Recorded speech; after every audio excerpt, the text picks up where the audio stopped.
People who had abstinence only sex education. What was the most outrageous or untrue thing you were told? If you have premarital sex, no one will ever want you. Hugging a boy will get you pregnant. Edit. Oh no, someone gave me the hugging award. Guess I'm pregnant. Having sex with one person is like having sex with 100 people. If a gay man and a lesbian woman have a baby, the baby will be trans. So I'm Irish and Catholic. Growing up in Dublin, we had church-sanctioned sex education. Some of the highlights: all penises are the same size when erect. We were 14 and this was hilarious to us. Being gay is just a phase. No method of birth control is reliable, including oral sex and body rubbing. My girlfriend's sex ed program in middle school included a wedding dress that they splattered with red paint.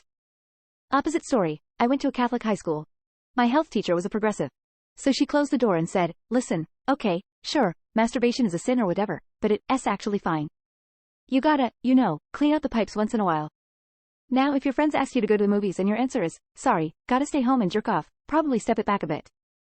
If you're willing to make out with someone, you'll end up having sex with them because you passed the point of no return on the mountain climb to sex. I was given a diagram of the female anatomy in which the clitoris had been erased, as in someone went into MS Paint and whited it out on a line drawing of the exterior of the vulva. The urethra, vagina, labia, anus were labeled, and then at the top of the labia, it was whited out. The instructor gave all the boys in the class chewing gum and let them chew on it for a few minutes. Then she asked them if any of them wanted to share. Of course none did. Then she asked if they didn't want to share gum. Why would they want to share sex partners? This was in a co-ed class, so all the girls in the class got to see too. The used pair of shoes analogy. Maybe if some people would just wash their damn feet and wear socks, the shoes wouldn't get dirty. This is probably pretty tame, but sophomore year our teacher told us using multiple condoms at a time increases its effectiveness. I then asked my mom the same thing, and her whole job is to teach safe sex to youth. Spoiler alert, do not layer condoms. It sounds good in practice, but you're actually weakening the condoms and wasting them. Utah sex ed policy is shit. This woman once compared a teenage girl who's had premarital sex as chewed up bubblegum.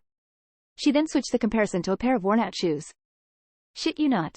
Condoms always work, so it's better to not use them. If you ejaculate on a girl, she will get pregnant.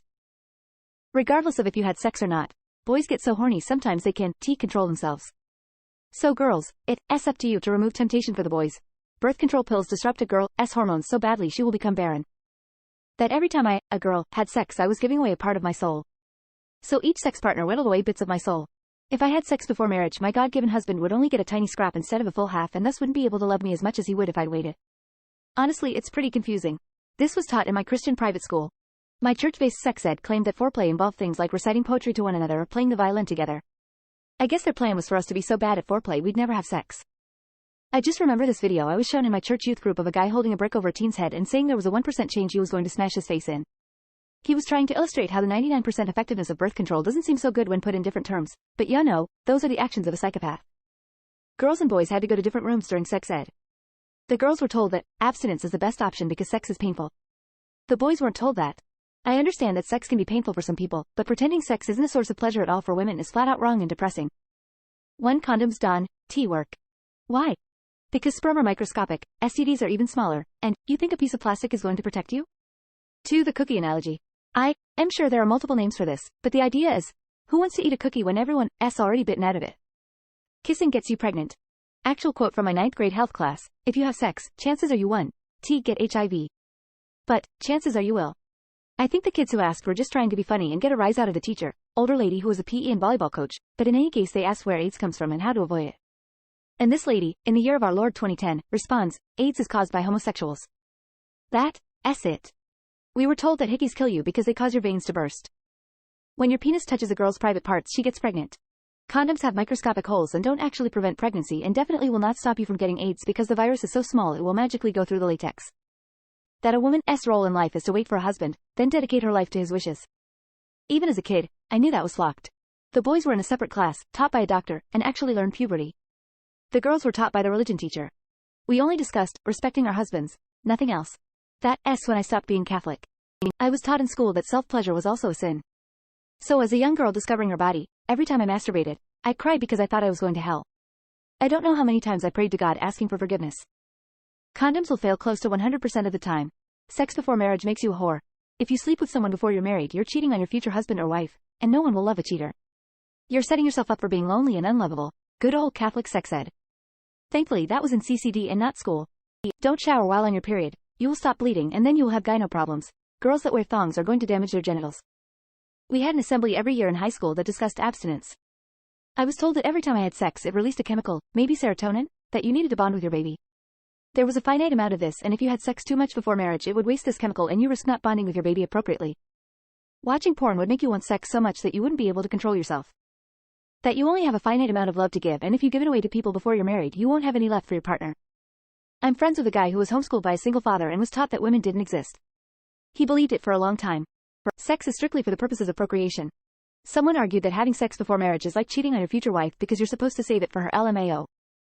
My mom once told me that the women in our family are so fertile, a man just needed to shake his underwear near us to get us pregnant. I quote, "If you have sex, you will get pregnant, and you will die." That condoms are a conspiracy to limit the numbers of white people. 'Cause Negroes make 8 babies apiece, starting from the age of 12. So they foist birth control on us, 'cause we will be dumb enough to actually use it, as a nefarious plot to outbreed us. The Latinos are in on it, too. I find it hilarious that the primary reason for abstinence-only sex education is religious reasons, but Mary never had sex to have a kid. Holy shit. I did not expect this post to get attention at all. That being said, it messed up how sex ed classes never mention consent.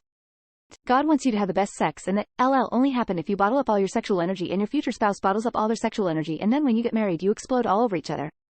Condoms don't prevent STDs, and that abstinence was the only way. They also talked about the evils of abortion, and brought in a bunch of women to tell us about how getting an abortion was the biggest regret and how it destroyed their life.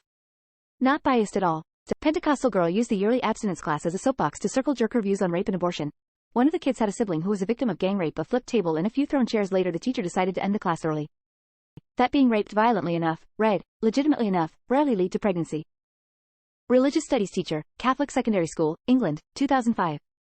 I was told that gay men intertwine their penises together like the snakes from the medical alert bracelet. I think it's called red binding.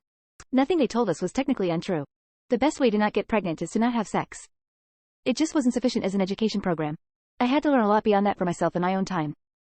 That rape doesn't cause pregnancy because the victim's body goes into shock, so abortion shouldn't be permitted ever, including after rape. Remember when some politician got pilloried for saying a woman's body has a way of shutting that down?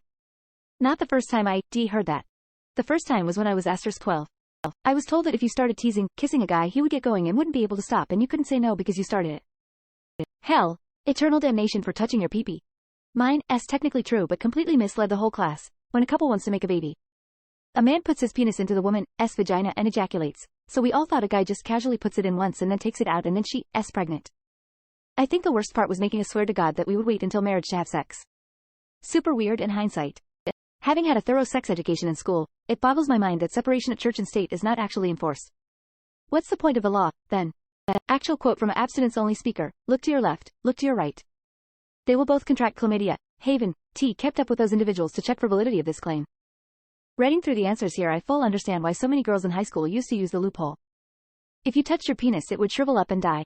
Not joking. That a woman would die on her third abortion, like there was some biological equivalent of a 3 strikes law. That when you have sex for the first time, your souls become one and never detached, so be careful who you flock because you'll always be attached. That sex was between man and a woman for marriage and homosexuality is a sin. Signed, a divorced for man, happy out lesbian.